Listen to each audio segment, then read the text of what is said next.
What's going on, ladies and gentlemen? Action Ben back to you today with a brand new video. This is a live stream that I played a couple of weeks ago on the Garage Game Live. If you have not already, please check them out. The links will be in the description, and they're pretty much all over my socials. Also, if you haven't already, please follow me on Instagram at ActionBenPoker.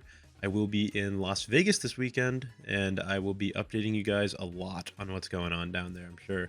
I'll try to get some sort of vlog out. I don't know if it'll have many poker hands in it, but should be fun nonetheless. Let's get right into this. This first hand here, we see Wolf does not have his chips stacked up in the correct way, as he's just won a pot. He opens the action to $35 with the king and the 8.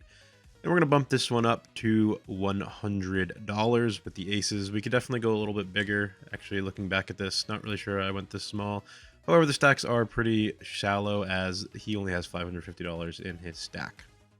The second hand we're looking down at, we are going to open the ace-queen suited to $30. Rolex Ryan's going to put in the call to our left. This was something that I dealt with a lot. I love you, Ryan. Please stop cold calling me next act, dude. It's so hard. Tally's going to put in the 3-bet from the cutoff with the king-jack suited to 150. A much better size than I went with my aces. And it's going to fold all the way back around to me. There's a couple things you could do here. You could call, you could go for a small 4-bet, you could go all in, which is what I did. This is pretty early on in the stream, hoping to just take the money down pre, or if not, our hand isn't that bad to go post-flop with. In this next hand, Wolf looks down at the 10-9 suited and is going to open it up to $20. I'm going to 3-bet up the king-queen offsuit in the cutoff. I think this is pretty fine. We go with the normal 3x sizing here. There's no other calls in between.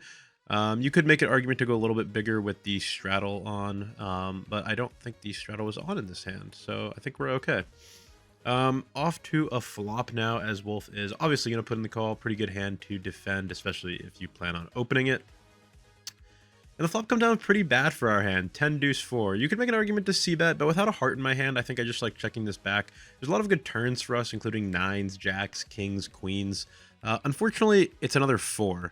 And when Wolf checks it for a second time, I think there's a chance we could be ahead, or he could just have some thin showdown value that he's not going to fold.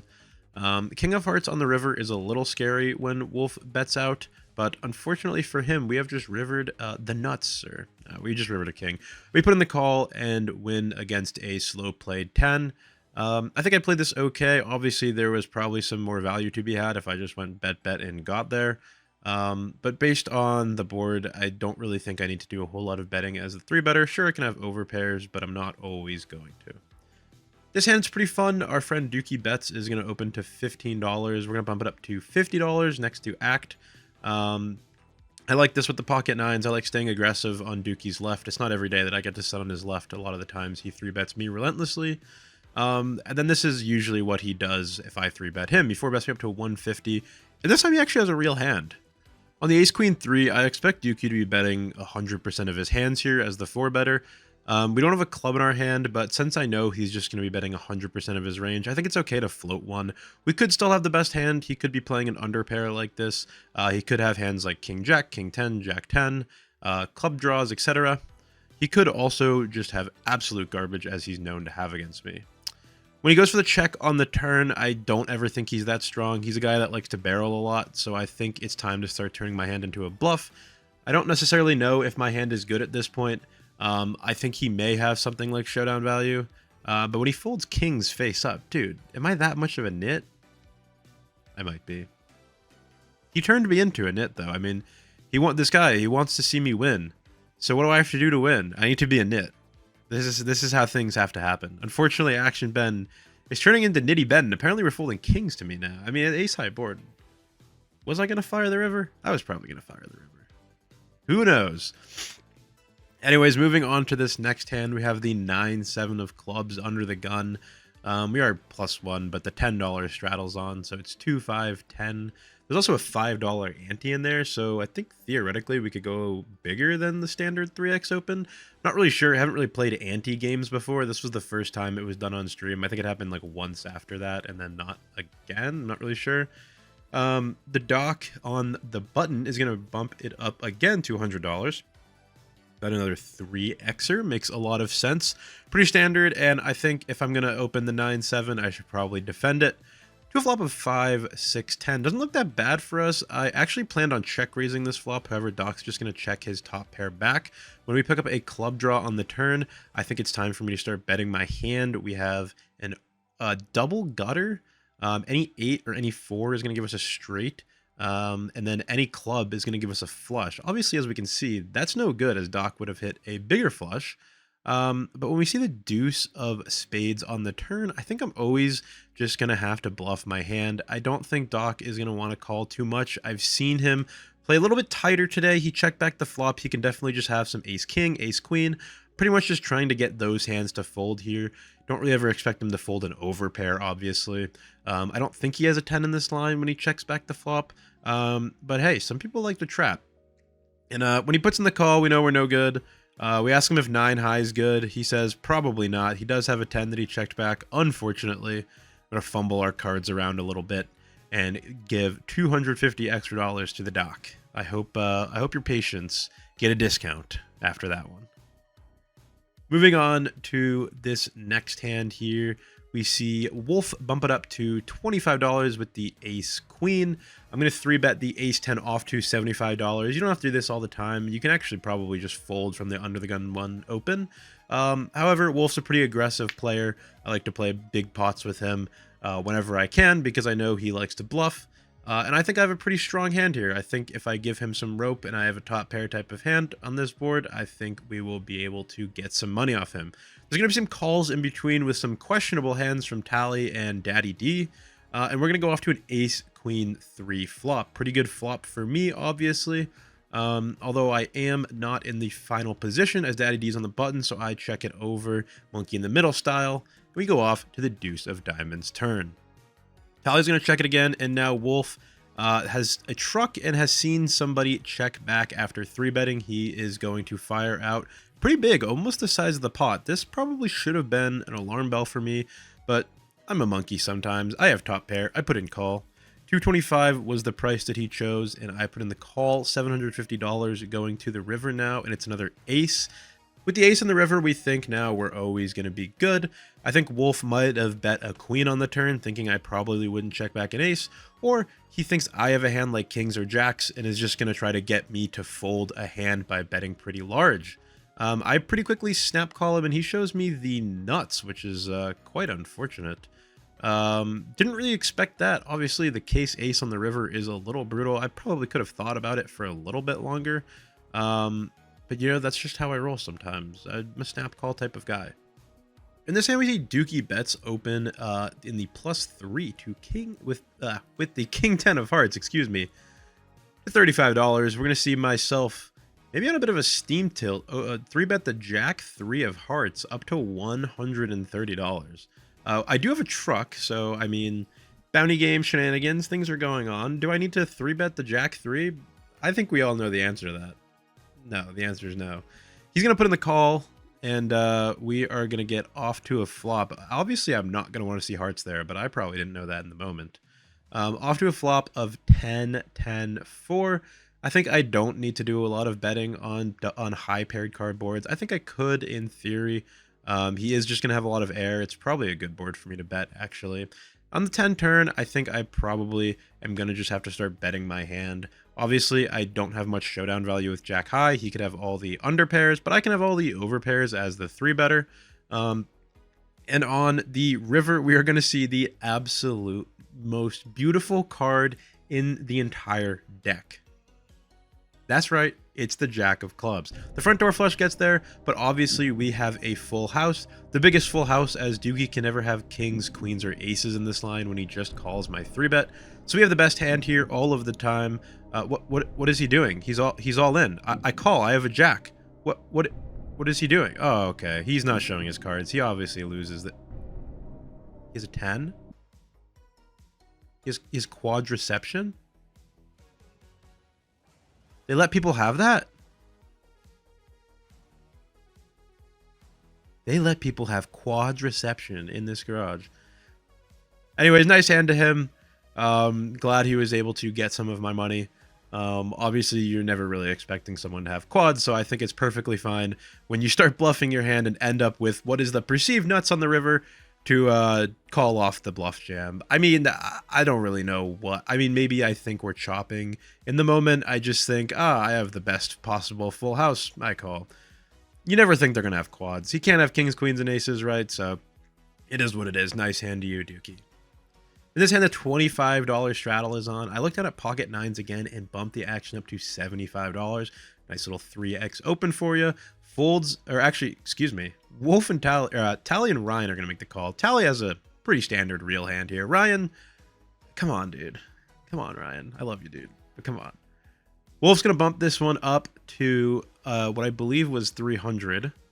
And with my stack size being, actually it was 450, excuse me. We're just going to put our whole stack in. About 2,000 United States dollars. That's a lot of money for some people. And we're going to flip for it. As you can see, Action Ben was a little steamed this day. Haven't been running particularly well. Have hit a couple of coolers, but have no fear, I'm ahead. It's an ace? Okay, well, he used a bunch of his diamond outs. There's not that many aces and kings left. We're running it twice, so I'm not too worried about that. Another ace? They let him win both boards? How is possible? Alright, so now we're down a good chunk of money. I think we were down like 3K at this point. However, I'm not one to stop battling. I'm always going to battle. We're going to see myself open, Ryan calls, Doc 3-bets it up, and they both have pocket sevens. This is one of the weirdest hands I think I ever played. I don't want to get too ahead of myself, but I'm pretty sure this checks like all the way around. I don't remember if I bet the river or not. I'm fairly certain this one checks all the way through. They both pick up with both pocket sevens, a gutter on the river or on the turn to an 8. Ace on the board just keeps getting worse and worse for King 10. I mean, what am I going to do here? Checks all the way around, and I make $300 by just putting in some money and then checking it down. Who knows? This was a hand that was played. And it is important. You think, why? Why is this hand in? Do we really need to see this guy check down top pair on the flop? You did. Because you know what's going to happen next? The truck game. And if you don't know the truck game, I've mentioned it before. Time for the truck game to go crazy. Now, if you don't know the truck game, I'll give you a couple minutes to understand it. If you win one truck, you get or if you win one hand, excuse me, you get a fire truck in front of you. When you get that fire truck, that indicates you've won a hand. When you win a second hand and you show it, you now get 2 trucks. You win a third hand in a row, you're going to get 3 trucks. And the whole table is going to pay you $25. At a 9-person table, 8 people paying you $25. That's $200. Now, say you win 4 trucks in a row. 4 trucks in a row, that's going to get you $50 from every player. So if you just win 4 hands in a row, 200 plus 400, that's 600 extra dollars going straight to your stack. Plus, you won the hands. So you probably got some money from the hands, too. You could win $1,000 in 4 hands. It's a swingy game. Anyways, we have Queen 4. And we have a truck, so we're defending the Queen 4. And Doc, he's got a whole bunch of nothing. He actually had a better queen that I ended up 3-outering him on, but that's fine, too. We have a 4. We're going to bet our 4. Doc is going to bump up the action. As you can see, he only has a couple outs. And he forgets, I'm on Steam tilt a little bit still. Like I was still not happy this day. I don't remember exactly what I was thinking, but I know I wasn't going to lose this hand. I have a 4 and I have a truck. I'm not losing. I check it over to him, and I think at this point he knows this guy's not folding. He doesn't want to fold. What am I going to rep at this point? I don't even know what I can rep. The front door flush got there. I could rep the front door flush. Maybe I have a jack of spades, but he gives up. I tell him I have nothing, and he says, I have more nothing. My 4 is good. Thank you for 3-outering, because now I have 2 trucks. And you know what they say about 2 trucks? You can get a 3rd truck. Now, this is the best truck game hand I think I've ever played. It was very silly, and some may say unnecessary. But hey, if you don't go for it every once in a while, what do you have to live for? Texas Andrew is going to bump up the action to $100. I have Jack Deuce offsuit, but I have 2 trucks, so obviously I'm going to get in there. Ryan and Daddy D are going to call as well. The $25 straddle was on, so this raise is pretty standard. We're going 4 ways to a flop with some various equities, and the flop is 10-4-3. We have absolutely nothing. I mean, we could go runner straight, hypothetically, but we're going to check it over to Andrew, who's going to c-bet at a high frequency. I've played with Andrew a good bit, and he likes c-betting. When he bets for 225, I think, you know what? It's my time to take this now. I'm going to click him up to 550, and I'm going to give up if anything happens. We're going to get the best face in the world from Ryan when he sees the bluff, and we're going to take down, I think it was like $500, without even really working too hard for it. We're also going to pick up our third truck, pick up $200 from the rest of the table, and we're going to be on our way to going for that fourth and final truck. I also want to point out, as you can see right here, I'm in the small blind. I got these trucks in the hardest way possible. I think I started under the gun and then went straddle, big blind, small blind. That's like the hardest possible place to win trucks. Like, where's the easiest place to win trucks? In position, right? This is the hardest road possible. You don't see people doing this. Under the gun, then straddle, then big blind, then small. You don't see that. You just don't see it. This is the hardest road possible. Maybe the best truck 4-game win of all time. We defend the 10-4, of course, and we flop top pair to go along with our flush draw. Dookie Bets also flops a pair, and Rolex Ryan's going to have a club. We turn the absolute gin card. We turn 2 pair, and then we just go big. We bet $150, and Dookie probably thinks, I'm trapping this guy good. He puts in the call with his worst 2 pair than mine. He's only got 2 outs. I show my hand to Ryan, and on the 6 river, I think, you know what? Let's get a little sneaky. Let's let Dookie bluff me, right? We're going to let him bluff me. We're going to let him go for the bluff. So I check it over to him, and he assembles chips to fire. He bets out for $250. I say call, and I win. And he shows me a worse 2 pair. I am going to get all of the money in the truck game, all of the money he bet, and some good laughs. This was one of the more fun games I'd played in a while. I was really enjoying it. Even when I was down, I was having a good time. Obviously, getting back up was also good as well. But always just a lot of fun playing in the girl. Moving on to the final hand of the night, I want you guys to all comment below what you think about this one. We now have almost $6,000 in our stack, which is not an insignificant price. We have a $50 straddle on from our good friend Dookie Bets, and we have queens in essentially under the gun. We bumped the action up to 150, a standard 3x open. Ryan's going to call in the middle again. Shout out Ryan. And Daddy D is going to bump it up to $550. Here is the inflection point. Count Stacula, who is one of the better players at this table, a former pro, I believe, and just a pretty all-around solid player. He is going to now bump up the action again. We are extremely deep. Even with the $50 straddle on, quite deep. And if it wasn't on, we would be insanely deep. He's going to bump it up to $1.4 thousand, and I'm going to give the camera a little look-see. Now, the issue with this is there is 2 people still left to act. Daddy D is almost committed at this point, and not really. I mean, if he had 3-bet a little bit bigger, maybe, I think his hand would be a go with. He actually ends up making the fold behind me, but I didn't know that in the moment. It just puts me in a really awkward spot with queens. Obviously, Stacula's a pretty tight player, so a cold 4 from the straddle after seeing all this action behind is not really the same as just like your buddy 4-betting you like third to act after like it goes open 3-bet 4-bet. Like, it's not, this is the action that has happened in this order is just crazy. I don't think I can ever be ahead. I think Ace King is the only hand that he can have here that I even have a chance against. I don't think he does this with jacks. I don't think he does with Ace Queen. Like, he just has kings, aces, and I guess sometimes Ace King. Anyways, we end up folding.